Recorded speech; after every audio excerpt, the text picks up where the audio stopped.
Political life शरीर है, आत्मा जो है किसी भी देश की वह कल्चरल लाइफ है, और अगर वह जीवित है तो वह रिकवर कर लेगा, किसी भी पॉलिटिकल एडवर्सिटी से रिकवर कर लेगा। हम लोग हमेशा अपने शासन को देखते हैं, भारत में मुगलों का शासन वही हमारी हिस्ट्री है, भारत में खिलजी का शासन वही हमारी हिस्ट्री है, भारत में अंग्रेजों ने क्या किया वही हमारी हिस्ट्री है। हम क्या है कि एक अंडरलाइंग अंडरस्टैंडिंग, हम क्या है का अंडरलाइंग नॉलेज जो है वह फ्रेगमेंटेड है, वह ब्रोकन है, टोटली डैमेज्ड है वो नॉलेज। हमें रीबिल्ड करने के लिए हमें ट्रायल एंड एरर से करना पड़ रहा है, as if we are doing it for the first time. तो यह जो अंतर है, यह एक बहुत फंडामेंटल अंतर है एक ऐसे कल्चर में who knows who they are versus who are trying to figure out who they are, and unfortunately we come across as a culture that is still trying to figure out who we are. हम लोग we are truly a nation rebuilding ourselves. India, yes, we are rebuilding ourselves from scratch. तो यह एक बात है, पूरी दुनिया के पास हम लोग कहने को 5000 साल की सभ्यता है, लेकिन दुर्भाग्य से we are rebuilding ourselves from scratch, क्योंकि जो सभ्यता के अंश हैं, जिन्हें हम अपनी सभ्यता कहते हैं, we are not living by that. We don't even know living by that is feasible at all. इस शताब्दी में हम अपने उन वैल्यूज के साथ जी भी पाएंगे या नहीं जो हमारी वैल्यूज थी। उनमें से क्या लेना है, हर चीज नहीं लेनी है, क्या लेना है और कौन सी चीज हमारे साथ जाएगी, कौन सा हमारा एसेट है और कौन सी हमारी लायबिलिटी है, यह फिगर आउट करने का इंटेलेक्चुअल काम है या सरकारी काम नहीं। होप आपने पूछा हमें कहाँ दिखाई देता है। हमें, जैसा आपने उठाया विषय कि हमें समस्या अगली पीढ़ी में दिखाई देती है, मुझे होप भी अगली पीढ़ी में ही दिखाई देता है। हमें अगली पीढ़ी को एड्रेस करने के टूल्स ढूंढने हैं, हमें अगली पीढ़ी तक पहुंचना है, क्योंकि हम बहुत जल्दी मर जाने वाले हैं, हमारी उम्र बहुत नहीं बची। तो जो करना है अगली पीढ़ी को करना है, हमें मशाल थमाने का काम करना है।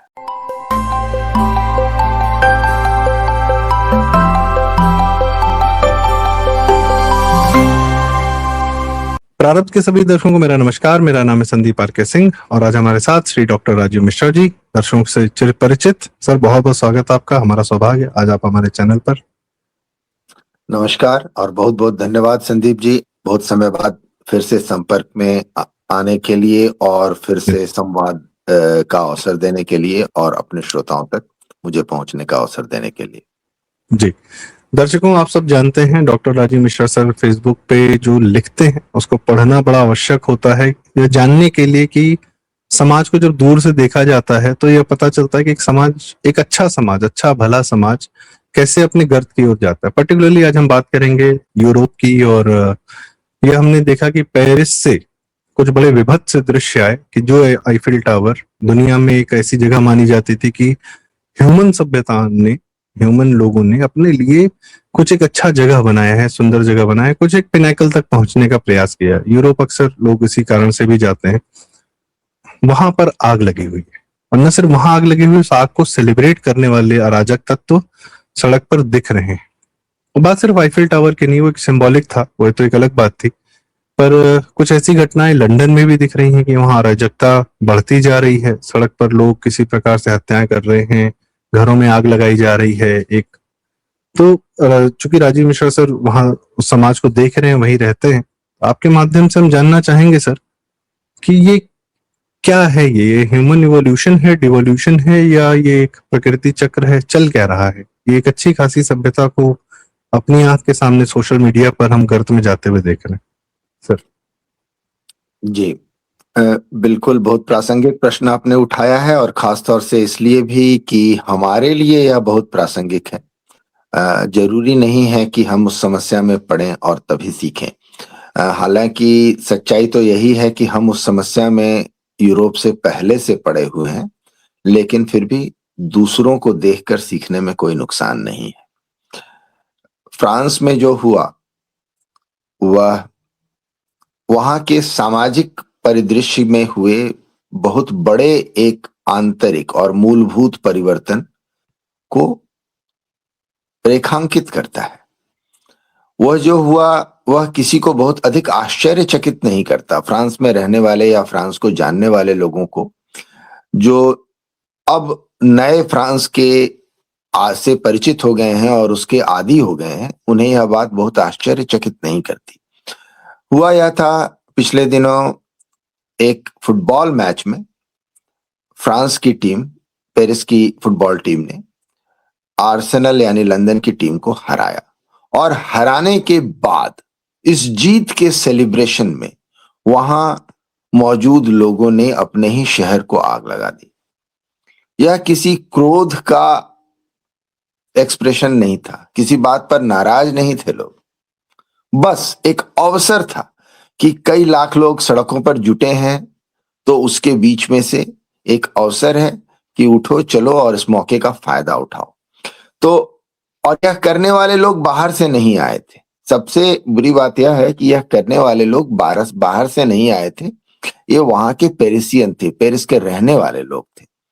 और इन लोगों ने दुकानें लूटी, गाड़ियों में आग लगाई, आगजनी की, दंगे किए। सामान्यतः फुटबॉल का दर्शक थोड़ा अराजक माना जाता है, लेकिन यह अराजकता एक तो कि पेरिस में रूटीन हो गई है, और दूसरे कि इस यह सामान्यतः जो थोड़ी बहुत अराजकता एक फुटबॉल मैच के बाद होती है, हम लोग थोड़ा सा उस जगह को अवॉइड करते हैं जहां से फुटबॉल का क्राउड निकल रहा है। वो बोतलें फोड़ सकते हैं, वो बियर की बोतलें सड़क पर फोड़ दे सकते हैं, या आपस में मारपीट करते दिखाई देते हैं, या थोड़ा बहुत फुटबॉल के दर्शक अपना एग्रेशन निकालने के लिए जाने जाते हैं।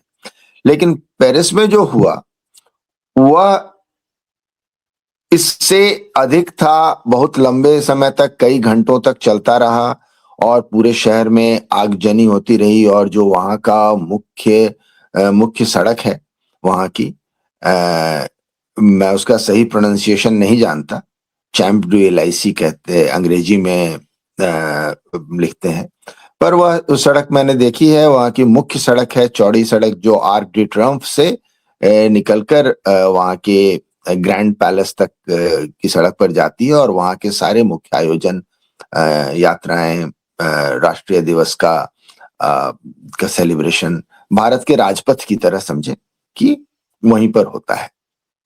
और उसके सीन नदी के दूसरी तरफ एफिल टावर है, वह इलाका जहां पर सारे दुनिया से टूरिस्ट आते हैं, और वह एक खूबसूरत मनोहारी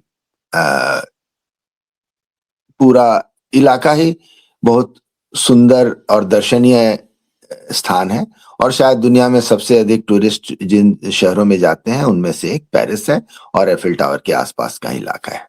तो सबसे पॉश इलाके में, सबसे अच्छे इलाके में, शहर के, ऐसा नहीं कि शहर के घेटोज में हुई घटना थी, और वहां पर घंटों घंटों यह अराजकता चलती रही।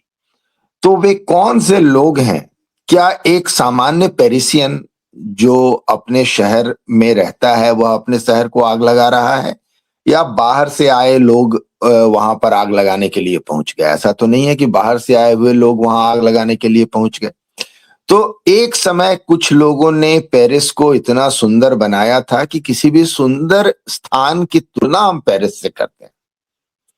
अगर कहते हैं कि जैसे कि आप पढ़ेंगे, बैरूत को कहते थे, बैरूत लेबनान की राजधानी, एशिया में, उसे एशिया का पेरिस कहते थे। तो किसी सुंदर जगह को हम कहते हैं सुंदर शहर के लिए, हम पेरिस को एक विशेषण की तरह प्रयोग करते हैं। तो कुछ लोगों ने उसे बसाया होगा, और उसके बाद अब कुछ लोग हैं जिन्हें उसे उजाड़ने में जिनके हाथ नहीं कांपते, उन्हें जरा भी अवसर मिलता है तो वे उसे आग लगा देते हैं। तो यह जो अंतर आया है पेरिस में, यह सिर्फ एक कानून व्यवस्था का प्रश्न नहीं है, यह एक कल्चरल चेंज आया है पेरिस में। और सिर्फ पेरिस में नहीं, पूरा यूरोप उस एक कल्चरल चेंज से गुजर रहा है, जहां लगभग पूरा यूरोप। कुछ और जगहों की बात करूंगा जिसने मुझे सरप्राइज किया, जहां पर यह समस्या नहीं है। और मैं कहूंगा यह सिर्फ एक इमाइग्रेशन प्रॉब्लम नहीं है, क्योंकि मैं भी इस कंट्री में इमाइग्रेंट हूं। मैं इस कंट्री में रहता हूँ, मैं यूके में रहता हूँ एज एन इमिग्रेंट, मैं कोई नियम नहीं तोड़ता, मैं नियम फॉलो करता हूँ, मैं बहुत सारे ब्रिटिश वैल्यूज को मैं रिस्पेक्ट भी करता हूँ, कुछ से मैं सहमत नहीं हूँ, लेकिन मैं यहाँ के नियम कानून को मानता हूँ और यहाँ का एक अच्छे सिटीजन की तरह रहने की कोशिश करता हूँ, और ज्यादातर भारतीय ऐसा करते हैं। लेकिन जो इमाइग्रेशन का पैटर्न है, और इमाइग्रेशन सिर्फ अपने साथ एक अलग रेस के लोगों को नहीं लाता, एक अलग कल्चर के लोगों को लाता है। और जब समस्या यह हो रही है पूरे यूरोप में कि माना जा रहा है कि जो नए कल्चर के लोग आ रहे हैं उनको उनके कल्चर के साथ एडजस्ट करना और उनको इंक्लूड करना, जैसे वे हैं वैसे ही उनको इंक्लूड करना, उन्हें एसिमिलेट करना नहीं, उन्हें अपने कल्चर में ढाल लेना नहीं, उनको उनके कल्चर के साथ स्वीकार करना कि आप जैसे भी हो आप वैसे ही रहो, आपको बदलने की जरूरत नहीं है, हम अपने आप को एडजस्ट कर लेते हैं। यह जो मेंटेलिटी पूरे यूरोप की हो रही है, इसकी वजह से यहाँ पर एक मैसिव कल्चरल चेंज आ रहा है। आप अगर पेरिस के उन वीडियोस को देखेंगे तो आपको बहुत बड़ी संख्या में जो लोग दिखेंगे, हमारे दिमाग में यूरोपियन की जो शक्ल है उस शक्ल के लोग नहीं दिखेंगे। बहुत बड़ी संख्या में आपको अफ्रो कैरेबियन मूल के लोग दिखेंगे जो वहां रहते भी हैं, और बहुत बड़ी संख्या में वे वहां के नागरिक हैं। और अल्जीरियन और नॉर्थ अफ्रीकन लोग, जहां पर अब यूरोप ने अपना किया भुगता है, उन देशों में जाकर आपने अपनी कॉलोनीज बनाई है, तो उन देशों के लोग आपके देश में जाकर रहने लगे। लेकिन एक देश में जाकर रहना, अमेरिका में भी बाहर के लोग जाकर रहते हैं, लेकिन अमेरिका ने अपने आप को एक कंपोजिट कल्चर में डेवलप किया कि अमेरिका में रहने वाला हर व्यक्ति अमेरिकन है और एक अमेरिकन कल्चर को समझता है और एक अमेरिकन कल्चर को क्रिएट करने की कोशिश करता है। तो अमेरिका एक ऐसा देश है जो इमाइग्रेशन से ही बना। हालांकि वहां भी इसके विरुद्ध बहुत सारी प्रतिक्रियाएं आ रही हैं, लेकिन यह जो समस्या क्या है कि हम जिस बात को एक रेशियल क्वेश्चन बनाते हैं कि भाई एक रेस का लोग और दूसरे रेस के लोगों में एक कन्फ्लिक्ट है, समस्या यह है कि इसे यह एक कल्चरल क्वेश्चन को हमने एक रेशियल क्वेश्चन में कन्वर्ट कर दिया है, और इस पर प्रश्न उठाना रेसिज्म कहा जाता है। यदि एक देश के लोग अपनी कल्चर के प्रिजर्वेशन और अपनी आइडेंटिटी के प्रिजर्वेशन में के प्रति सजग होते हैं कि भाई हमारा देश ऐसा था, इसे ऐसा ही रहना चाहिए, हम इसे एक थर्ड वर्ल्ड कंट्री नहीं बनने देना चाहते, तो थर्ड वर्ल्ड कंट्री से लोग जब अपने थर्ड वर्ल्ड कल्चर को लेकर आते हैं और उसे प्रभावित करते हैं, मैं उनकी भाषा बोल रहा हूं जो यहाँ के रहने वाले लोग हैं, और इसे प्रभावित करते हैं, तो हमें कुछ ऐसा करना चाहिए कि यह कल्चरल इम्पैक्ट हमें एडवर्सली अफेक्ट ना करे, हमारे विपरीत प्रभाव न डाले। इस बात को उठाना रेसिज्म कहा जाता है और इस बात की वैलिडिटी नहीं रहती। सर एक सभ्य समाज यह जो परिवर्तन आप देख रहे हैं, यह एक डीप कल्चरल चेंज है जो सिर्फ इमाइग्रेशन का नतीजा नहीं है। इमाइग्रेशन को जिस रूप में स्वीकार किया जा रहा है उसके कारण आया एक कल्चरल चेंज है, जिसके कारण लोग अपने वातावरण के प्रति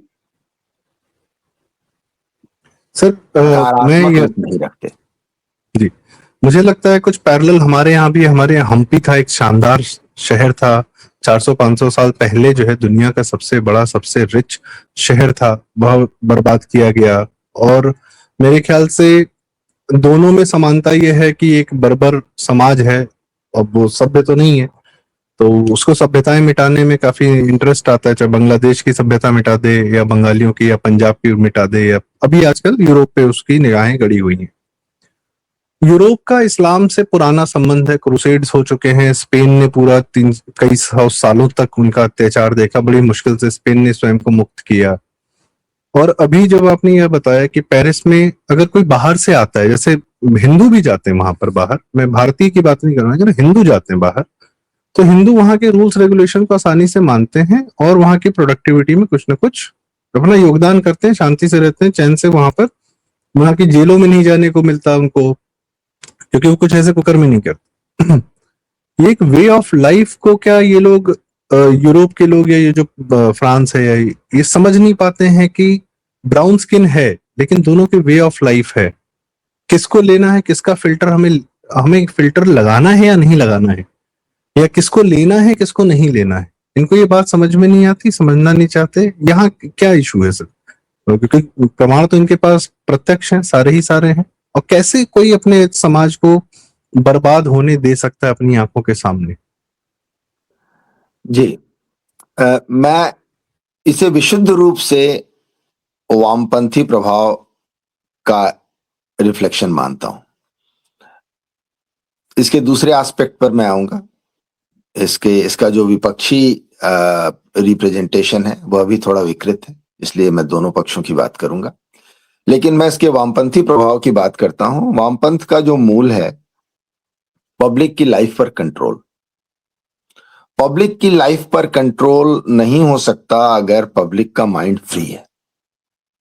और वामपंथ जो है मूलतः एंटी फ्रीडम फिलॉसफी है।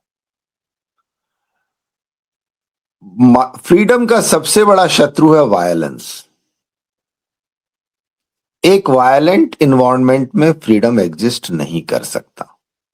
आप किसी व्यक्ति को स्वतंत्र रूप से सोचने और स्वतंत्र विचार के अनुरूप एक्शन की स्वतंत्रता नहीं देंगे तो फ्रीडम का कोई अर्थ नहीं है।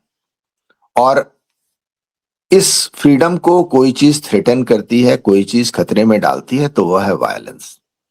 तो वामपंथ ने क्या किया कि पहले जब एक कम्युनिस्ट मूवमेंट चला तो वामपंथ ने वायलेंस के टूल को अपने हाथ में रखने का प्रयास किया, जैसा कि हमने रशिया में देखा, या रशियन सोवियत ब्लॉक की कंट्रीज में जहां पे कम्युनिज्म आया, या कम्युनिज्म की जो पूरी फिलॉसफी है कि power flows from the barrel of the gun. जो कम्युनिज्म की पूरी फिलॉसफी है forcible take over of the state, कुछ लोग मिलकर violent take over of the state, यह कम्युनिज्म की फिलॉसफी है। लेकिन वामपंथ का यह जो नया रूप है, यह क्या करता है कि वायलेंस को इसने आउटसोर्स कर दिया है इस्लाम को।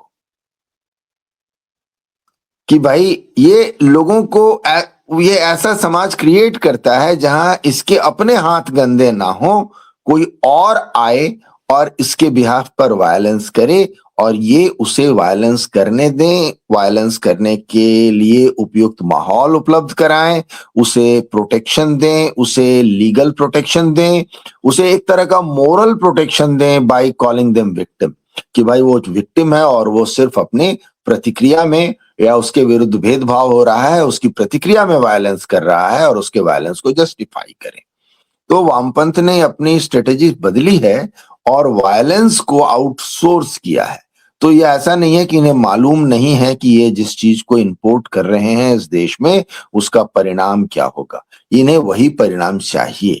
ये चाहते हैं कि एक वायलेंट एलिमेंट हो जो कि लोगों के फ्रीडम को कर्व करे, कंट्रोल करे, और उसका नतीजा यह हो कि यह लोग स्टेट पर डिपेंडेंट हो जाए। क्योंकि आप देखेंगे कुछ चीजें एक साथ चलती हैं। यह लोग वायलेंस को प्रोटेक्ट करते हैं, वायलेंस को प्रमोट करते हैं, उन लोगों को इनवाइट करते हैं, उन लोगों को प्रश्रय देते हैं। भारतीयों के विरुद्ध एक भेदभाव चलता है क्योंकि भारतीय जो हैं इस देश में अच्छा परफॉर्म कर रहे हैं, भारतीय आर्थिक रूप से भी अच्छा कर रहे हैं और भारतीय यहाँ की एलीट वर्ग को एक पीढ़ी के अंदर ज्वाइन कर लेते हैं। तो इन्हें भारतीय नहीं पचते, इन्हें हिंदू नहीं पचते, लेकिन ये ऐसे इमाइग्रेंट्स को चाहते हैं जो कि समाज में नेगेटिव इन्फ्लुएंस लेकर आए। उनके लिए ये बहुत सपोर्टिव है। हिंदुओं के प्रति के विरुद्ध रहेंगे, भारतीयों के विरुद्ध रहेंगे, उनके विरुद्ध एक माहौल बनाएंगे। लेकिन आप देखेंगे कि पाकिस्तानी, बांग्लादेशी और नॉर्थ अफ्रीकन जो भी कम्युनिटीज होगी उनको ये प्रमोट करते हैं क्योंकि वह इनका पर्पस पूरा करता है। दूसरा काम ये क्या करते हैं कि इनका दूसरा एजेंडा होता है कि जहां कहीं भी ये होते हैं सेल्फ प्रोटेक्शन को, सेल्फ डिफेंस को डिस्करेज करते हैं। आप देखेंगे कहीं भी आर्म्स कंट्रोल, गन कंट्रोल का विषय आता है, उसको ये सबसे प्रमुखता से उठाते हैं क्योंकि ये नहीं चाहते हैं कि पब्लिक अपना डिफेंस स्वयं कभी भी किसी भी स्थिति में करे। उसके लिए वह हमेशा स्टेट पर डिपेंडेंट रहे। तो एक तरफ से आप समझें कि ये जैसे कि आप भारत में भी आप देखते हैं क्रिमिनल एंड पुलिस का नेक्सस चलता है। तो क्रिमिनल आपके लाइफ को, आपके फ्रीडम को कर्व करता है और आपके पास कोई चारा नहीं रहता पुलिस के पास जाने का, और वो दोनों आपस में मिले होते हैं, दोनों मिलकर आपकी लाइफ कंट्रोल करते हैं। तो एक तरह से यह वायलेंट एलिमेंट्स एंड स्टेट का गठजोड़ है जो कि पब्लिक की लाइफ को कंट्रोल करने के लिए प्रयोग किया जा रहा है। यह स्थिति उन देशों में है जिन देशों में वामपंथ अपने नए रूप में अधिक प्रभावी हो रहा है। England, Germany, France, mostly western Europe. और यह स्थिति नॉर्थ की ओर बढ़ती जा रही है, हालांकि वहां प्रतिकार भी हो रहा है। हॉलैंड, नीदरलैंड्स, डेनमार्क, इन देशों में इसके प्रति विरोध के स्वर भी खड़े हो रहे हैं, लेकिन वहां भी एक समाजवादी प्रक्रिया ने बहुत जोर पकड़ रखा है, तो उन देशों में कन्फ्लिक्ट चल रहा है। पर यह कन्फ्लिक्ट मूलतः उन लोगों का है जो अपने कल्चर को प्रिजर्व करना चाहते हैं, और उन लोगों के विरुद्ध है जो कि एक वायलेंट एलिमेंट को और डिफरेंट कल्चर को कंट्री में इंपोर्ट करके पब्लिक को कंट्रोल करना चाहते हैं।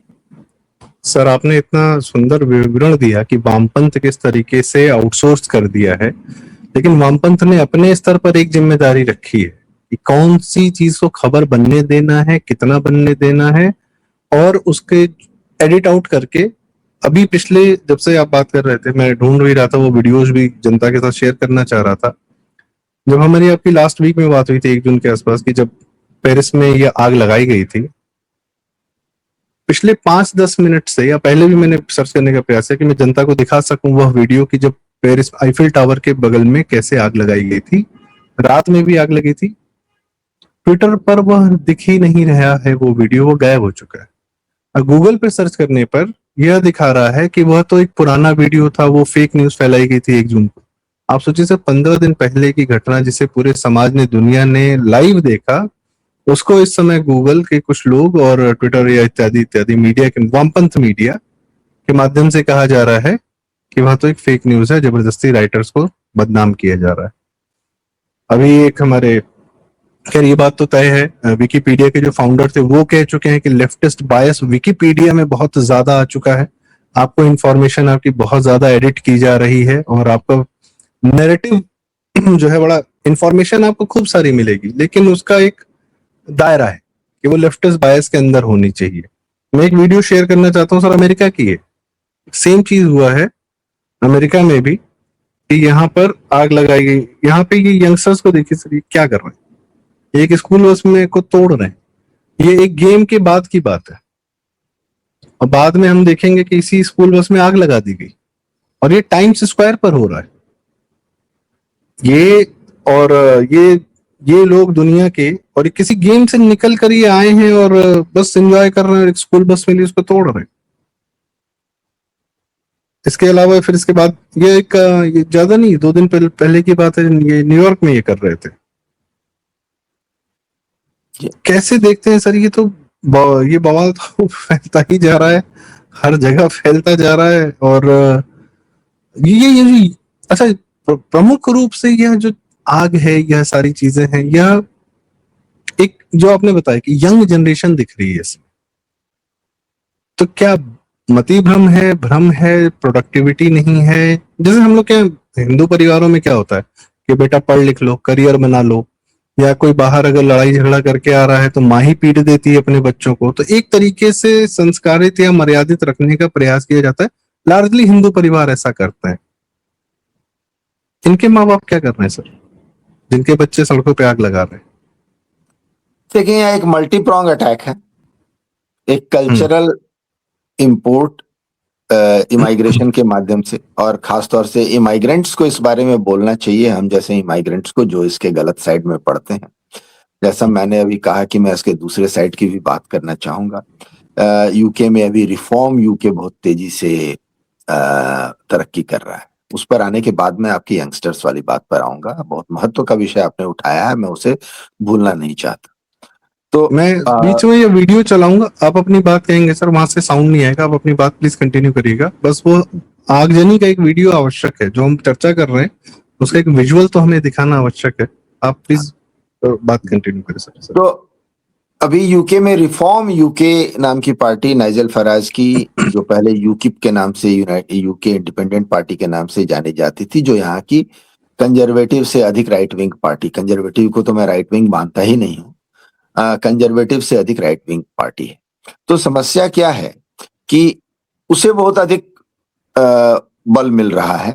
समस्या क्या है कि वह एक फिलोसॉफिकल क्वेश्चन को, एक आइडियोलॉजिकल क्वेश्चन को एक रेशियल क्वेश्चन में कन्वर्ट कर देता है, और इसका जो रेशियल इफेक्ट आता है, जिसको कहेंगे रेशियल बैकलैश आता है, वह हम जैसे लोगों को भी झेलना पड़ता है, जो इस समाज के प्रोडक्टिव एलिमेंट्स हैं, जो ऐसी चीजों में नहीं रहते। सिर्फ आप एक ब्राउन स्किन देखकर लोगों के मन में एक जो यहाँ पर भीतर भाव उठ रहे हैं, इसका जो रेशियल बैकलैश होगा वो हमें भी झेलना होगा। इसलिए मैं इसके दूसरे एस्पेक्ट्स को हाईलाइट करना चाहता हूं कि दूसरा पक्ष भी जो है, चाहे आप इसे कहें कि अपने पॉलिटिकल फायदे के लिए कहें, या उसके देखने का नजरिया ही यही है कि वह इसे एक रेशियल क्वेश्चन की तरह देख रहा है, और पब्लिक तक इसे एक रेशियल क्वेश्चन की तरह पहुंचाना भी आसान है। तो यहाँ कोई भी कन्फ्लिक्ट होता है, उसे एक रेशियल एंगल दे दिया जाता है। कुछ दिनों पहले एक पोलिश बच्चे की हत्या एक सिख लड़के ने कर दी, तो उसे एक वाइड स्प्रेड रेशियल क्वेश्चन दे दिया गया कि कैसे यहाँ पर समाज में वाइट्स के अगेंस्ट में एक बायस है जो सिस्टम में बन गया है, और जिसमें बहुत हद तक सच्चाई भी है। लेकिन हमारी समस्या क्या है, हम जैसे इस देश में रहने वाले लोगों की, कि जो एक आइडियोलॉजिकल क्वेश्चन है उसमें हम सही तरफ खड़े होकर भी गलत दिखाई देते हैं, क्योंकि हमारी रेशियल आइडेंटिटी हमें वहां खड़ी करती है जहां से उन्हें समस्या हो रही है। यह एक बात है, और यह महत्व की बात है यहाँ रहने वाले हिंदुओं के लिए कि वे इस बात को, अपनी आइडेंटिटी को सही सही स्टैब्लिश करें, नहीं तो गेहूं के साथ में घुन भी पिसा जाएगा। अब आपके दूसरे प्रश्न पर मैं आता हूं, जो मेरे हिसाब से अधिक महत्व का प्रश्न है। इसमें आप देखें कि युवा वर्ग अधिक जुड़ा है और वह दिशाहीन तरीके से बिहेव कर रहा है। तो यह जो मल्टी प्रोंग अटैक है, वह एक तो कल्चरल डाइल्यूशन है, और दूसरा ब्रेक डाउन ऑफ फैमिली है, और तीसरा ब्रेक डाउन ऑफ लॉ है, जो कि क्रिमिनल को और वायलेंट एलिमेंट को प्रोटेक्ट करता है, सिटीजन के सेल्फ डिफेंस के राइट को उससे छीनता है, और लॉ को इन जनरल क्रिमिनल के पक्ष में झुकाता है। एक क्रिमिनल के लिए सारी संवेदना निकल कर आ जाती है कि भाई उसकी सामाजिक परिस्थिति ऐसी थी, वह गरीब घर का था, उसको सही एजुकेशन नहीं मिला, समाज दोषी है कि समाज ने उसको वो अवसर नहीं दिए जो आपको दिए, इसलिए आप क्रिमिनल को झेलो। यह एक फिलॉसफी आ जाती है लॉ की तरफ से। कल्चर की तरफ से यह फिलॉसफी आती है कि सारे कल्चर एक समान है, violent culture and law avoiding culture एक समान है, जो कल्चर्स प्रोडक्टिव हैं और जो नॉन प्रोडक्टिव पैरासाइटिक कल्चर हैं वो एक समान है, सभी कल्चर एक समान है, ऑल कल्चर्स आर इक्वल। तो हर तरह से हमें डिसएडवांटेज लॉ मानने वाले अच्छे वेल कल्चर्ड लोगों को, प्रोडक्टिव एलिमेंट्स को हर तरह से डिसएडवांटेज का सामना करना पड़ रहा है, और सबसे बड़ी बात, उससे उसके आत्मरक्षा का अधिकार छीना जा रहा है। अब एक तरफ से वह क्रिमिनल के निशाने पर है, और दूसरी तरफ वह स्टेट पर डिपेंडेंट है, और स्टेट और क्रिमिनल्स के बीच में एक नेक्सस है। तो यह यहाँ की स्थिति है। इसके बीच में युवा कहाँ है, युवा कैसे दिग्भ्रमित हो रहा है? तो यह जो सबसे इंपॉर्टेंट अटैक है, यह एजुकेशन पर है। एक anti rational, anti conceptual education दिया जा रहा है युवाओं को। उन्हें समझाया जा रहा है कि आपकी भावनाएं सबसे महत्व की चीज है। आपकी रैशनैलिटी, सत्य को समझने का, कि आपकी फैकल्टी को डेवलप करने का टूल उनसे छीन लिया जा रहा है, और एजुकेशन को मोड़ा जा रहा है एक ऐसी एपिस्टेमोलॉजी की तरफ जहां भावनाएं सबसे इंपॉर्टेंट चीज है, जहां empathy is a tool of knowledge, कि भाई आप भावनाएं ही नॉलेज हैं, और उसको पाने का तरीका, समझने का तरीका क्या है, तो एम्पैथी है। तो पूरे शिक्षा व्यवस्था में एम्पैथी एम्पैथी शब्द सुन के कान पक गए हैं। बुद्धि का प्रयोग नहीं करना है, सिर्फ अपनी भावनाओं का प्रयोग करना है। वो यह सर पूरी आजकल की शिक्षा फिल्मों व्यवस्था का इत्यादि फोकस। में कि फीलिंग्स क्या है तुम्हारी, what you feel about it. जैसे एक सीरियल है सर, मैं आजकल जैसे मैं पहले तो नहीं देखा था, बहुत बड़ा चर्चित सीरियल है फ्रेंड्स। मैंने देखा कि आज समाज में बहुत सारी गंदगी जो वोक एजेंडा वगैरह दिखता है प्रमुख रूप से पूरे समाज में नेक्स्ट जनरेशन में जा चुका है, उसके सारे बीज फ्रेंड सीरियल में डाले गए थे। और जैसे आपने शिक्षा की बात की, अच्छी बात की सर आपने। हमारे यहाँ पे यूट्यूब पे जो आजकल शिक्षा के नाम पे नौटंकी चल रही है, कुछ एक आईएएस की तैयारी या मैथ की तैयारी या फिजिक्स की तैयारी या करवाने वाले लोग हैं, किस प्रकार से बच्चों को भ्रमित कर रहे हैं। शिक्षा का में भ्रम ज्यादा है। आप एकदम सही कह रहे हैं सर जी। जी, यह एक फिलोसॉफिकल कन्फ्लिक्ट है कि नॉलेज को जानने का तरीका क्या है, इमोशन और इंस्टिंक्ट है या रैशनैलिटी है।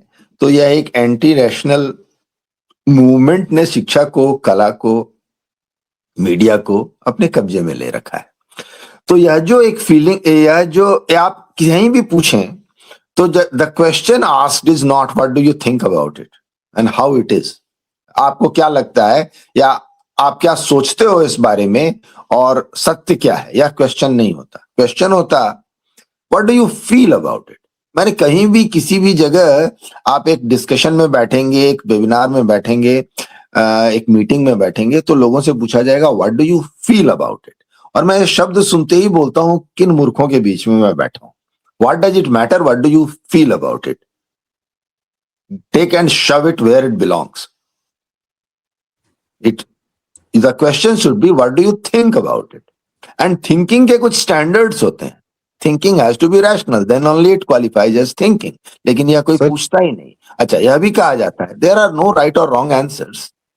यह एक बड़ा अच्छा मैनेजेरियल स्टेटमेंट है कि आप अगर किसी टीम को मैनेज कर रहे हैं तो आपको बीच बीच में कहते रहना है लोगों को इनकरेज करने के लिए, देयर आर नो राइट और wrong answers, just say what you feel about it. तो यह एक चीज क्या और है सर, दिया जा रहा है युवाओं को यदि कि आप आप जैसे लोग। लोग ये कहें कि what do you think about it, तो सामने से आता है कि no no no no, what's your first feeling, first thought, वो बताओ without filter, that is the natural you. अरे नहीं, हर natural thought is not the right instinct. वो सही चीज नहीं होती समाज के लिए। बट आप एकदम सही कह रहे हो, what you feel about it. और सर फ्रेंड्स में मैंने देखा इतनी बार, फिल्मों में, हर जगह, every conversation between every youngster everywhere, what you feel about, feelings निकालो अंदर से। ये तुम्हारा जो है, तुम भरे बैठे हो। अच्छा, कोई आदमी कुछ गलत कर रहा है, तुम 10 साल के रहे होगे, 9 साल के रहे, तुम्हारे साथ कुछ घटना हुई होगी, वो अभी दिमाग में रह गई है, इसलिए तुम जस्टिफाई कर सकते हो आज जो तुम गलत कर। तो मैं कहता हूं इसे ह्यूमन का एनिमलाइजेशन हो रहा है। ह्यूमन और एनिमल के बीच में क्या अंतर है? Animals are programmed to live by their instincts, right? And good part is that their instincts are sufficient for them to survive. Those whose instincts were weak did not survive. So by very evolution, those animals survived whose instincts suited their survival. So वो सारे animal survive किए। किसी की कान तेज है, किसी की सूंघने की ताकत तेज है, किसी की आंख तेज है, कोई छुपना जानता है, कोई छुप के हमला करना जानता है, कोई छुप के बचना जानता है, कोई बहुत तेज दौड़ता है, कोई पेड़ पर चढ़ जाता है। सारे एनिमल्स झुंड के में पास रहता है, अलग अलग इंस्टिंक्ट है। भेड़िए झुंड में रहते हैं, झुंड भी एक अपने आप में इंस्टिंक्ट है।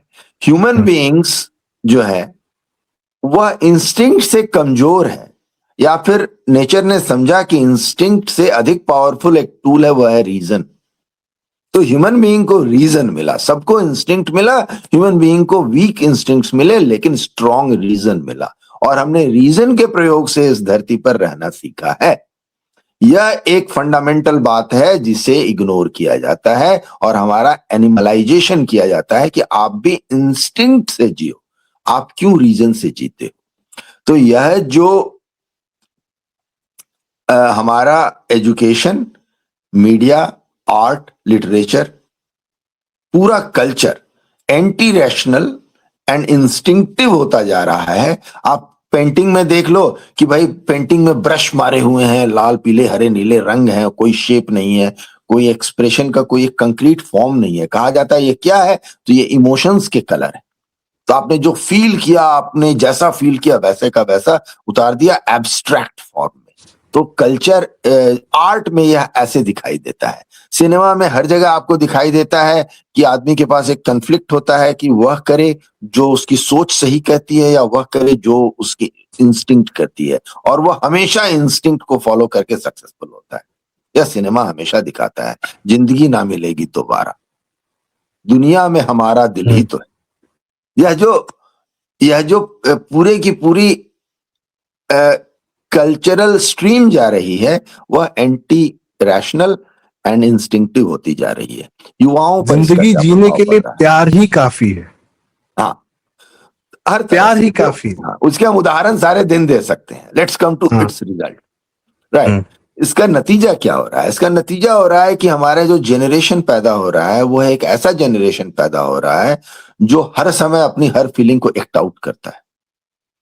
जो फील करता है उसको एक्ट आउट करता है। उसे दुखी फील होता है तो वह यह नहीं सोचता है कि मेरे दुखी होने का कोई कारण है क्या, या मैं जरा अपने स्थिति को एनालाइज करूं और वो एक्शंस लूं कि मैं दुखी ना फील करूं। वो दुखी फील करने लगता है।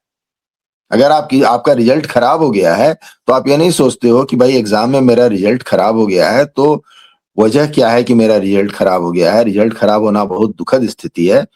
लेट मी फाइंड आउट कि मेरी पढ़ाई क्यों अच्छी नहीं हुई, why I could not focus, let me find the ways to focus and let me improve my result. जी नहीं, बस अब वो दुखी होने के मिशन पर निकल पड़ता है और दुखी हो लेता है। दुखी होकर उसको जो करने का मन करता है कर लेता है। उसको सेल्फ हार्म करना होता है, नस काटनी होती है, गले में फंदा लगाना होता है, ओवरडोज लेना होता है, वो सब कर लेता है। तो अपनी गलती छोड़ के वो दुनिया में हर चीज को गलत समझता है। अपने अंदर झांकने की बजाय बाकी सब गलत है या सारी दुनिया मिलकर उसका नुकसान कर रही, कुछ ऐसा एक बार अपने अंदर झांकने की कोशिश नहीं होती। इनसाइट उसकी खत्म हो जाती है क्योंकि यह इसमें एफर्ट लगता है। एफर्ट नहीं लगाना, जो फील कर रहे हैं उसको वैसे का वैसा जीना है। तो जो अगली जनरेशन को जिस तरफ हम लेकर जा रहे हैं, जैसा फील कर रहे हैं वैसा जीना है। तो रैशनैलिटी को इंस्टिंक्ट से रिप्लेस कर दिया गया। उसका नतीजा क्या होता है कि जब रैशनैलिटी में इंस्टिंक्ट सफिशिएंट नहीं, मतलब नॉट ओनली इनसफिशिएंट, एक्यूरेट नहीं है, ह्यूमन इंस्टिंक्ट काफी नहीं, तो आपको पता नहीं है करना क्या है, रियलिटी क्या है, what to do about it. You don't know what to do about it. तो आप क्या करते हो? अब आप किसी और का मुंह देखते हो कि कोई हमें बताए कि हमें क्या करना है। तो आप उसके लिए स्टेट आता है, हम है ना, ये वामपंथी आते हैं, मैं हूं ना, आ जाओ। थेरेपिस्ट आता है, आजकल थेरेपिस्ट भी आता है सर। तो ये पूरी सिस्टम बना रखी है। जो थेरेपिस्ट आपको यह कभी नहीं बताएगा कि समस्या आपकी रैशनैलिटी में है, समस्या आपके सोचने में है। वो आपकी फीलिंग को ही एक्सप्लोर करता रहेगा कि किस फीलिंग की वजह से, जैसा आपने कहा 10 साल की उम्र में आपको आपके पिताजी ने एक थप्पड़ मार दिया था और आपको पीटीएसडी हो गया है, तो आपको पोस्ट ट्रॉमेटिक स्ट्रेस डिसऑर्डर हो गया है। आप अपने एक्शंस के लिए जिम्मेदार नहीं है, आपकी फीलिंग्स जिम्मेदार है। The things that has happened to you define who you are rather than who you make yourself. तो यह एक नई जनरेशन जो बन रही है, या ऐसा नहीं है ये पुराने समय की प्रॉब्लम नहीं थी, हर बात के लिए नई जनरेशन को मैं ब्लेम नहीं करते रहना चाहता, लेकिन यह हमारे ही जनरेशन ने उन्हें यह दिया है ना। हमारे ही जनरेशन के कुछ लोगों ने कल्चर को मोड़ा है जिसके प्रभाव में वो हैं। तो इसलिए मैं हर बात के लिए जनरेशनल ब्लेम नहीं डालना चाहता, लेकिन मैं कह रहा हूं कि हमारी जनरेशन से अधिक यह समस्या अगली जनरेशन को आ रही है, जो कि फीलिंग के लेवल पर जीती है, एम्पैथी के लेवल पे कम्युनिकेट करती है और रैशनैलिटी को डिस्कार्ड करके इंस्टिंक्ट के सहारे ट्रुथ को जानने की और उसके हिसाब से जीने की कोशिश करती है। अच्छा, मान लीजिए सर जो आप बात कह रहे हैं इसका एक पैरेलल यदि कोई स्थापित करे, जैसे फॉर एग्जांपल सेकुलरिज्म चलाया जा रहा था, पाकिस्तान प्रो पाकिस्तान फिल्में बनाई जा रही थी, एक पैरेलल कंटेंट आया धुरंधर और उसने यह सबको काउंटर किया इन अ वे। आप जो बता रहे हैं फीलिंग्स वाली, लेकिन रैशनैलिटी पर यदि कंटेंट बनाए और जनता को परोसे कि रैशनैलिटी इज इम्पोर्टेंट, परिवार इज इम्पोर्टेंट, अगर आप दुखी फील कर रहे हैं तो आप अपने परिवार के पास जा सकते हैं। बाकी तो वामपंथी ये बोलता है कि परिवार छोड़ के किसी कहीं चले जाओ, वो परिवार के पास मत चले जाना। तो एक ये parallel system of content creation जिसके माध्यम से हम जनता तक या अपने यंगस्टर्स या नई जनरेशन तक या किसी तक भी कि how why rationality is important, why instinct पर रिएक्ट करने के बजाय आपको ये भी देखना है कि यदि आप इंस्टिंक्ट पर रिएक्ट कर रहे हैं तो उसके नतीजे क्या होंगे। ये सोचने की क्षमता आप में होनी चाहिए कि नतीजे सही होंगे गलत हो। जो लोग आईफिल टावर में आग लगा रहे हैं वो क्या अपने देश के टूरिज्म का नुकसान नहीं कर रहे हैं क्या? वो अगर ये एक बार सोच लेते तो शायद वो ये कार्य न करते। तो क्या एक वैसा व्यवस्था बन सकती है, बनाई जानी चाहिए जिसमें जो बातें हम और आप कर रहे हैं इसको कंटेंट के फॉर्म में, फिक्शन के फॉर्म में, नॉन फिक्शन के फॉर्म में, किसी रूप में लार्जर जनता तक पहुंचे तो सही, तभी तो शायद एक काउंटर होगा या कोई और समाधान भी है इसका सर? जी, आप जो बात कह रहे हैं समाधान के स्तर पर, तो उसके लिए क्रिटिकल मास की आवश्यकता है, क्योंकि कल्चर जो है क्रिटिकल मास को फॉलो करता है। एक इंडिविजुअल कल्चर को चेंज नहीं कर सकता, मैं अपनी माइंड को चेंज कर सकता हूं, लेकिन हमारे जैसे अगर इस तरह की सोच वाले, रैशनल सोच वाले अगर लोग सफिशिएंट संख्या में हो, तो जो चीज कम्युनिकेट होगी from one generation to the next as default, वही कल्चर होता है। एक व्यक्ति का सोचना कल्चर नहीं होता, वो उसको कंट्रीब्यूट कर सकता है, लेकिन जो प्रिवेलिंग कल्चर होता है वो डिफॉल्ट होता है, जो व्यक्ति को बिना विशेष प्रयास के अपने आप, अपने वातावरण से, अपने परिवेश से मिलता है, वह कल्चर होता है। उसके लिए क्रिटिकल मास की जरूरत है, और यह क्रिटिकल मास वामपंथियों ने पिछली कुछ पीढ़ियों में कांस्टेंट प्रयास से, सतत प्रयास से धीरे धीरे अपने पक्ष में कर लिया है। आज से 100 साल पहले वे फ्रिंज एलिमेंट्स थे, ऐसा सोचने वाले लोग फ्रिंज एलिमेंट कहलाते थे, रेडिकल कहलाते थे। रेडिकल का अर्थ 100 साल पहले कुछ और था। 100 साल पहले मेरी जो सोच है वह कंजर्वेटिव कही जाती, वह इवन रूढ़िवादी कही जाती, डॉगमेटिक कही जाती, और यह जो सोच है, जो वामपंथी सोच है, वह रेडिकल कही जाती।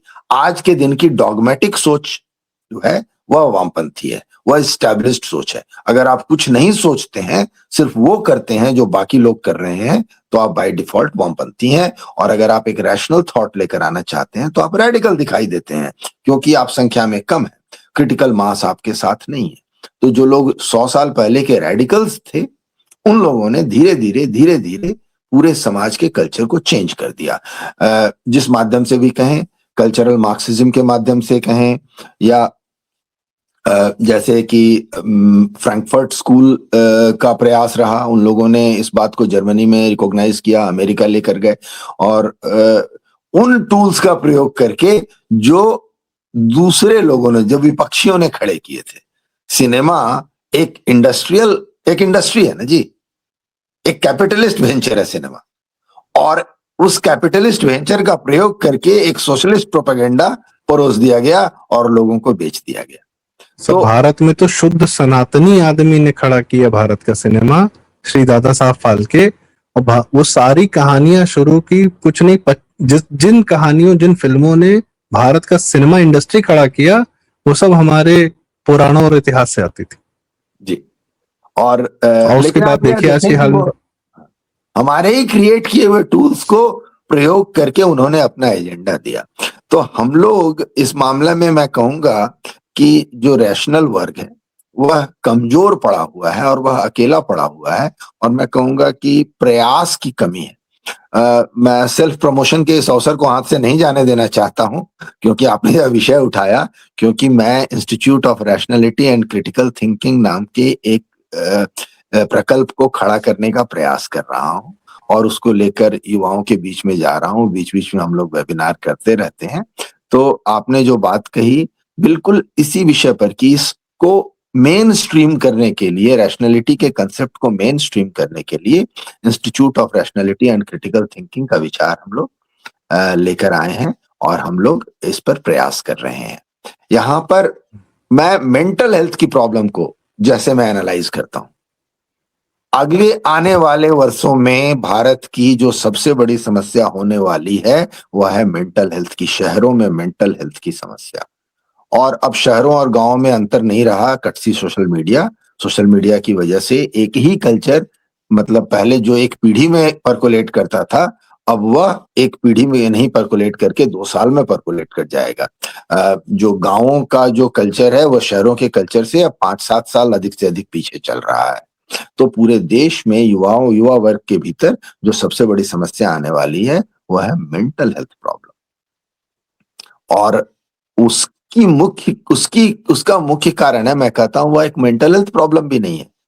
आज के दिन का डिप्रेशन एंड एंजाइटी जो है वह एक फिलोसॉफिकल हेल्थ प्रॉब्लम है, वह रैशनल थिंकिंग का अभाव है, हर फीलिंग को एक्ट आउट करने का इम्पल्स है, जो कि मेंटल हेल्थ प्रॉब्लम के रूप में, anxiety and depression, suicide attempts के रूप में दिखाई दे रहा है।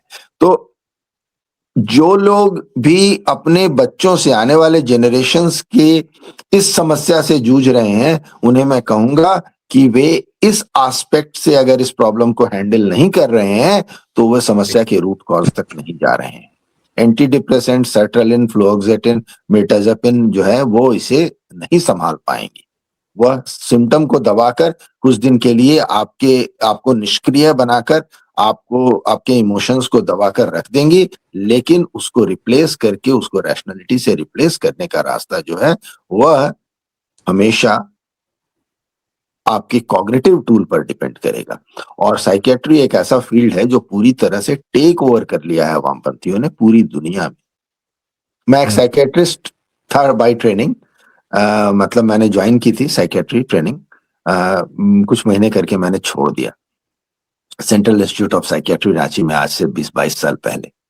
तो मुझे यह बात समझ में नहीं आई कि मुझे क्यों अच्छा नहीं लगा माहौल, और मैंने छोड़ दिया।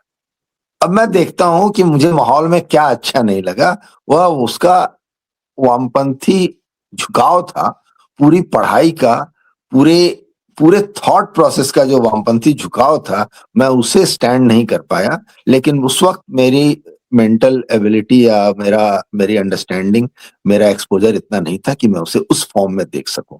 लेकिन जो लोग उस फील्ड में हैं, वे लोग यह स्पष्टता बताते हैं कि वहां पर आपको वामपंथी थॉट प्रोसेस एक्सेप्ट किए बिना सर्वाइवल मुश्किल है। वहां आप महाभारत रामायण के उदाहरण उठाकर किसी की समस्याओं को समझने का प्रयास है, किसी चरित्र को या किसी को जानने का प्रयास कर भी नहीं सकते, सोच भी नहीं सकते। Very clearly they have to talk about fraud and, मतलब आप दुनिया में किसी का भी नाम ले सकते हैं, किसी की भी बात कर सकते हैं। और जो भी आपने बताया एक प्रोसेस की आप परेशान हैं, तो आप इसलिए नहीं परेशान है कि आप अपनी परेशानी का इलाज खुद कर सकते हैं, आप इसलिए परेशान है क्योंकि दुनिया में किसी और ने आपको यह, कोई और है कारण, आप नहीं। आपका इलाज हो गया ये दवाई। सब मैं जानता हूँ 2 लोगों को, वो जीवन भर दवाई खाई है उन्होंने और कोई फर्क नहीं पड़ा है। वो आज भी उतने ही व्यथित है और अपने आसपास वालों को उतना ही व्यथित करते हैं जितना वो पहले भी करते थे। कोई फायदा नहीं किसी दवा का। मैं रामायण महाभारत वाली बात पर आना चाहूंगा। रामायण और महाभारत की कहानियों को उठाकर आप वामपंथी तरीके से नहीं प्रेजेंट कर सकते हैं, ऐसा नहीं है। नहीं, वो कर सकते हैं। मैं कह रहा हूँ कि देवीदत्त पटनायक जैसे लोग इसी की कमाई खा रहे हैं। तो मैं यह कहूंगा कि यह विजन देखने के तरीके का सवाल है। आप चाहें तो पोस्ट मॉडर्न तरीके से रामायण को, महाभारत को देखने वालों ने पोस्ट मॉडर्न इंटरप्रिटेशन में कर्ण को हीरो बना दिया, रावण को हीरो बना दिया। तो पोस्ट मॉडर्न इंटरप्रिटेशन किसी भी चीज का होगा तो उसमें रावण हीरो हो जाएगा, कर्ण हीरो हो जाएगा, दुर्योधन हीरो हो जाएगा, पांडव जो बड़ी सेलिब्रेटेड राइटर है चित्रा देवकर्णा बनर्जी करके, बंगाल से आती हैं, तो भाई कुछ तो अलग ही लेवल का इंटेलेक्ट होता है सबका। द्रौपदी के पर्सपेक्टिव से ऐसा महाभारत रचा है, पैलेस ऑफ इल्यूजन्स की, आपके तोते उड़ जाएंगे। आप अच्छा, नरेंद्र कोहली बिल्कुल अवॉइडेबल। नरेंद्र कोहली आप बिल्कुल ना पढ़ें, उनकी ना महासमर पढ़ें, ना राम कथा पढ़ें। जो सत्य है वो छोड़ के आप सब कुछ पढ़ें। क्या क्या कहा जाए? जो पोस्ट मॉडर्न इंटरप्रिटेशन है कि भाई truth is subjective and whatever whichever way you want to look at it that becomes truth. तो ये जो पोस्ट मॉडर्निज्म है, यह ऐसा नहीं है कि रामायण महाभारत को इससे अछूता छोड़ देगा, इसलिए रामायण महाभारत को पढ़ाया जाना को आप फुल प्रूफ गारंटी ना समझें कि वह उन्हें सही पर्सपेक्टिव ही देगा।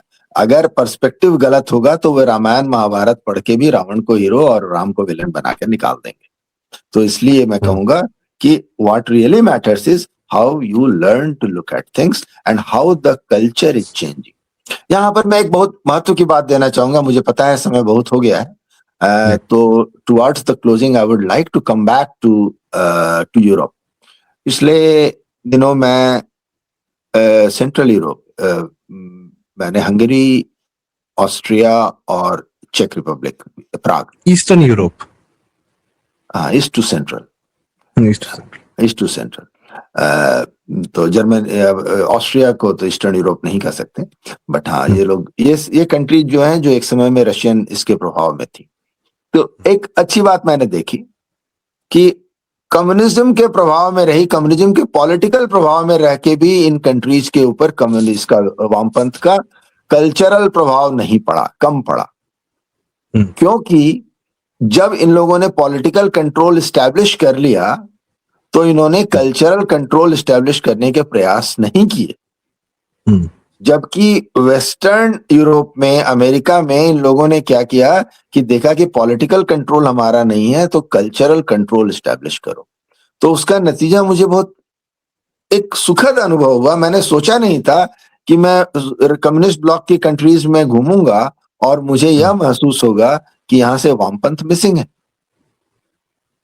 तो मुझे यह बात बहुत सुखद अनुभव हुआ कि हंगरी में मुझे कहीं वह दृश्य नहीं दिखाई दिए जिनकी चर्चा हम कर रहे थे लंदन के कंटेक्स्ट में और पेरिस के कंटेक्स्ट में।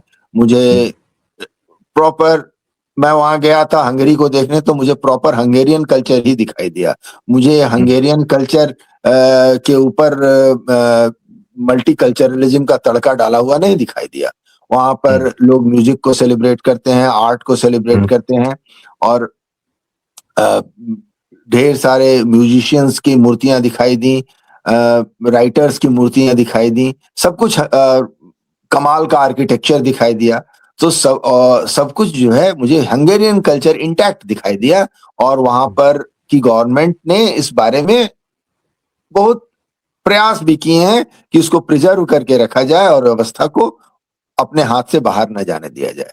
सबसे आश्चर्य मुझे चेक रिपब्लिक को देखकर हुआ कि बिल्कुल चेक रिपब्लिक चेकोस्लोवाकिया ईस्टर्न यूरोप में पड़ा हुआ था।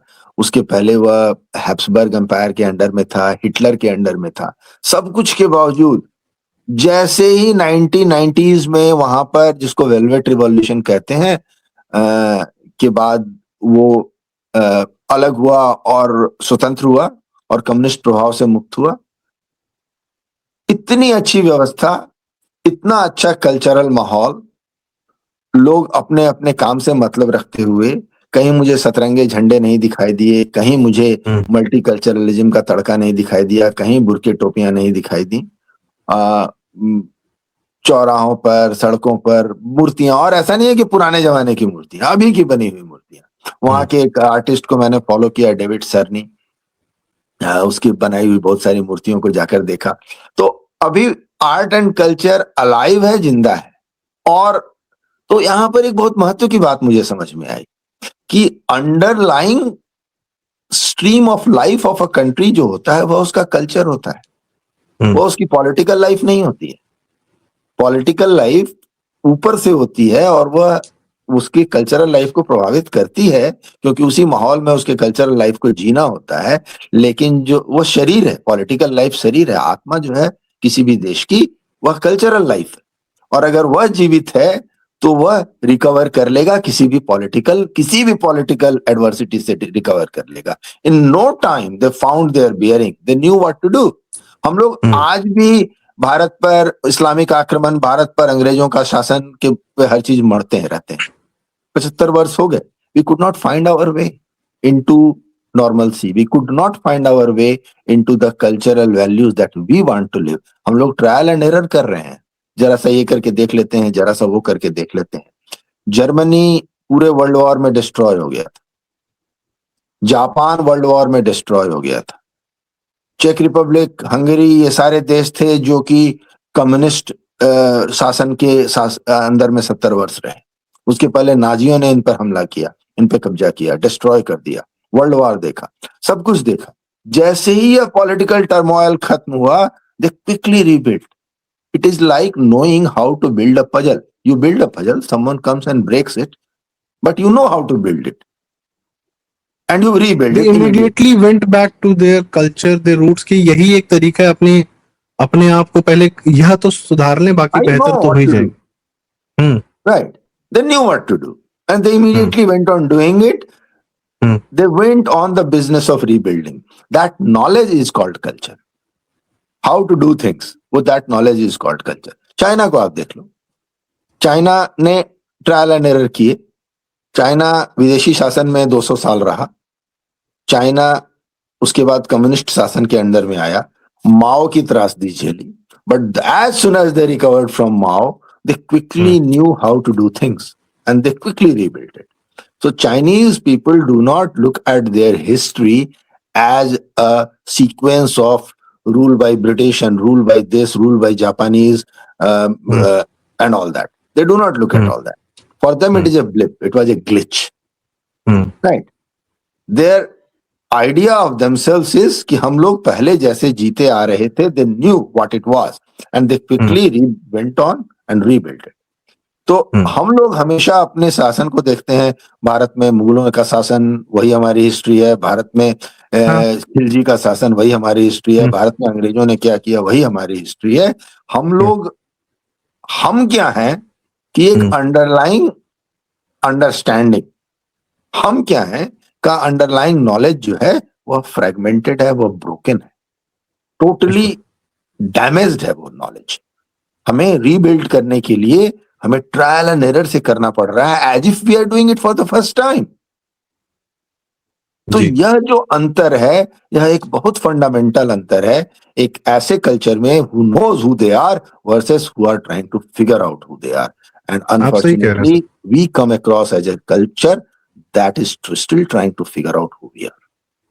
जी नहीं, मैं कुछ चीजें यहाँ देख रहा हूँ, जैसे आपने जो बात की एग्जैक्टली, संजीव सान्याल जी हमेशा ये बात कहते रहते हैं कि भारत को जो हिस्ट्री पढ़ाई जाती है वो पॉलिटिकल हिस्ट्री ऑफ दिल्ली पढ़ाई जाती है. इसने आया, इसने रूल किया, उसने आया, उसने रूल किया, एंड दैट्स इट. अभी जो उन्होंने सर वो जो INSV कौंडिन्य नाम का प्रोजेक्ट किया कि 1500 साल पुराना टेक्निक के माध्यम से एक शिप बनाया और उस शिप को वाकई में वो लोग लेकर उतरे और पोरबंदर से ओमान तक गए और अभी फिर वो बाली यात्रा करेंगे कि हम एडवेंचरस थे, हम 1500 साल 2000 साल पहले. अभी पांडुलिपियां ढूंढी जा रही हैं, उनका डिजिटाइजेशन किया जा रहा है. अभी राखी गढ़ी में जो खुदाई हो रही है, अभी हड़प्पन सिविलाइजेशन से पहले की भी हमें कुछ साइट्स मिल रही हैं. तो आप जो कह रहे हैं वो एक भोजशाला अभी जो है जनता ने अपने लिए स्वयं कोर्ट से लड़के कि यहाँ हमारा अधिकार है, हम यहीं रहेंगे. ज्ञान संभल के लिए जो है, ये आपका काशी के लिए है, राजस्थान में अब मदीना हर मस्जिद के नीचे से निकल के आ रहा है कि जैन टेम्पल से हमारे मंदिर थे, भगवानों की मूर्तियां थी. तो शायद हम उस प्रक्रिया में हैं कहीं. हाँ, चर्निंग का फेज है, हो सकता है समय लगे. और आपने एक बात सही की कि we are doing it like we are doing it for the very first time. तो देखते हैं आगे क्या होता है. सर, आपके कोई क्लोजिंग कमेंट्स फिर आज की चर्चा का समापन किया जाए. काफी नहीं, मैंने यूरोप में और भारत में आपको सर होप कहाँ दिखती है?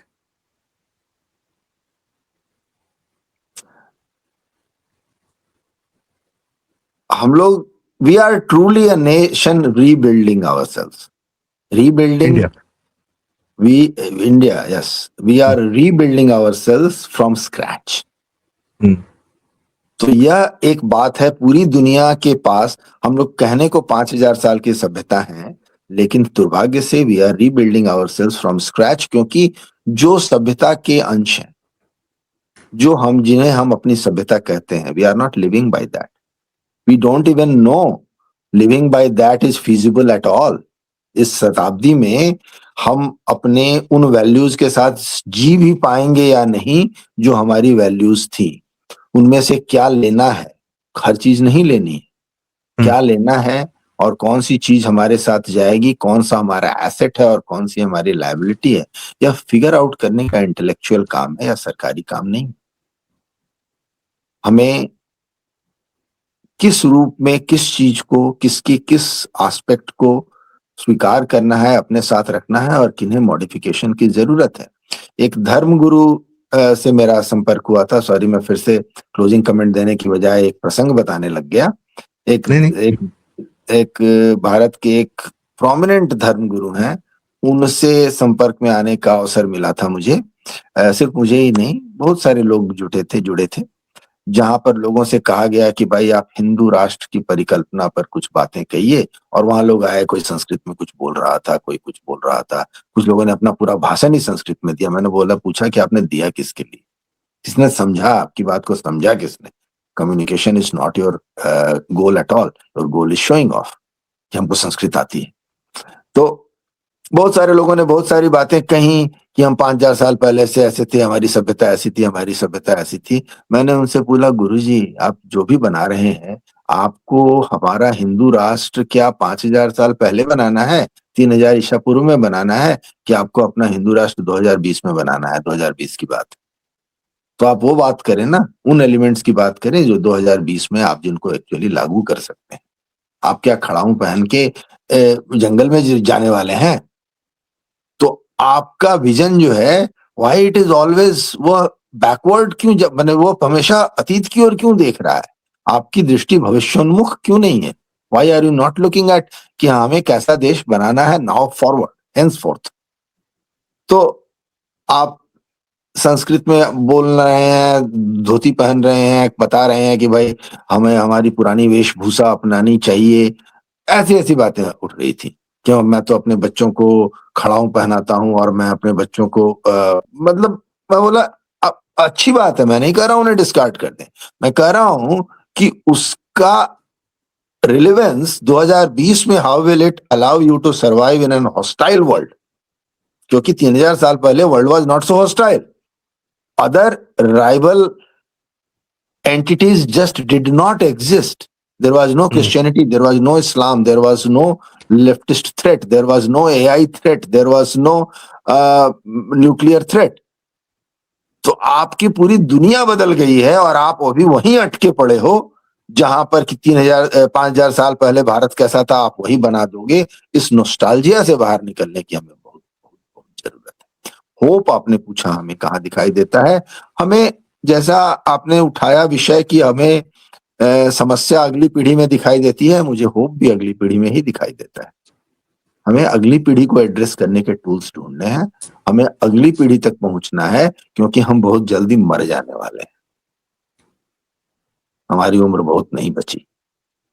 तो जो करना है अगली पीढ़ी को करना है, हमें मशाल थमाने का काम करना है।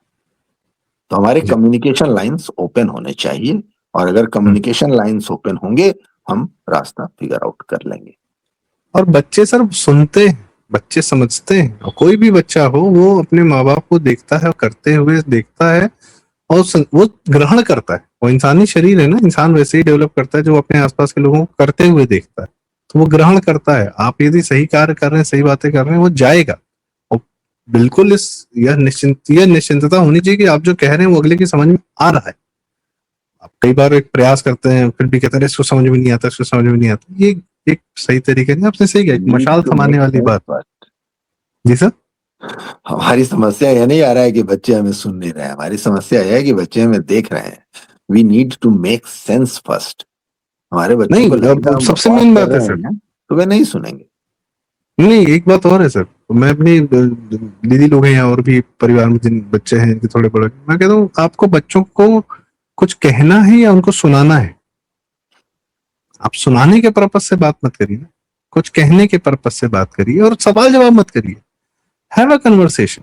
आप यही क्यों पूछेंगे बच्चे से कि तुम्हारे साथ क्या हुआ, स्कूल में क्या हुआ, अच्छा यही 2-4 क्वेश्चन नहीं, अपना भी बताइए। अरे आज मैंने ये किया, आज मैंने वो किया। वो एक दुनिया आपके माध्यम से देख रहा है, आप भी एक नई दुनिया उसके माध्यम से देखिए, दोनों लोग आदान प्रदान करिए, तो एक अच्छा समन्वय रहेगा। आपने एक सबसे जरूरी बात कही जो इस पूरी चर्चा का जिस्ट लगा, कि होप भी हमें इस नई जनरेशन में दिखती है, न इंडिया न यूरोप, बट ये नई जनरेशन जो है इसमें हमें पूरी तरीके से होप दिखती है। और मैं तो देख रहा हूँ सर यंगस्टर्स कमाल के, क्योंकि यंगस्टर्स के पास पीछे का बैगेज नहीं है। भारत में बहुत बैगेज था। आप लोग सर, मैं तो देख रहा हूँ कि जब आप थे तब बिहार था, झारखंड, क्या ही बैगेज था उस समय का। मेरे दोस्त लोग थे, मैं समझता हूँ कि कहाँ से आदमी निकला। आप ही बार बार बताते हैं कि वो कॉपी लेने के लिए भी लाइन में लगना पड़ता था, लिखने पढ़ने के लिए। वो विद्या भारती है क्या था उसकी, कॉपीज के लिए भी, राशन की। आज की जनता उससे मुक्त है। और वो अब जो वो उसके अंदर एसिमिलेशन हो रहा है हिंदू थॉट का, बहुत शानदार हो रहा है। तभी वो विराट अनुष्का को देखते हैं, प्रेमानंद महाराज जी के जाते हुए देखते हुए, वो नरेंद्र स्टेडियम में आईपीएल में शिव तांडव स्रोत और एंजॉय कर रहे हैं, भजन क्लबिंग कर रहे हैं। तो ये आप देखिए कि अगली जनरेशन में होप है, बिल्कुल है। आग नहीं लगा रही, ठीक है, कोई बात नहीं। तो इसी के साथ आज की चर्चा का समापन। सर बहुत बहुत धन्यवाद, आपने आज हमें समय दिया। न सिर्फ समय दिया, अपनी इनसाइट्स जो आप पढ़ते हैं, लिखते हैं, समझते हैं, दुनिया घूमते हैं, समझने का प्रयास करते हैं, आपने वह सब 1 घंटे में आज हमारे साथ साझा भी किया। उसके लिए आपका बहुत बहुत धन्यवाद। दर्शकों, जो सर का इंस्टीट्यूट ऑफ रैशनैलिटी का जो सब पूरा नाम बता दें, उसका जो लिंक्स हैं, अगर कोई कनेक्ट करना चाहे तो वो कमेंट में हमें जरूर बताएं। हम उनको जो है वो डिटेल्स शेयर कर देंगे, कोशिश करेंगे पिन कर दें कमेंट में, ताकि जो भी संपर्क करना चाहे, सुनना चाहे। बहुत शानदार वेबिनार्स होते हैं, थोड़े से क्लोज ग्रुप्स होते हैं लेकिन बड़े आवश्यक होते हैं। उसका भी हम आपसे साझा करते हैं। और कोई तरीका है, सर को फेसबुक पर जरूर फॉलो करें। फेसबुक का जो सर का लिंक है वो डिस्क्रिप्शन में दे देता हूँ। इनको जरूर पढ़ें, क्योंकि सर बहुत लोगों को पढ़ के फिर कुछ लिखते हैं, तो वो बड़ा एक अच्छा खासा फॉर्म मिलता है दुनिया को समझने का। सर, इसी के साथ आज की चर्चा का समापन। और क्या कहते हैं, आपने हमें समय दिया। दर्शकों, कृपया यह वीडियो लाइक करें, शेयर करें। आपके माध्यम से यह बहुत जरूरी बातें बहुत दूर तक जाननी बड़ी आवश्यक है, ऐसा हमें लगता है। चैनल जरूर सब्सक्राइब करें। प्रारब्ध। बहुत बहुत धन्यवाद। नमस्कार। जय श्री राम।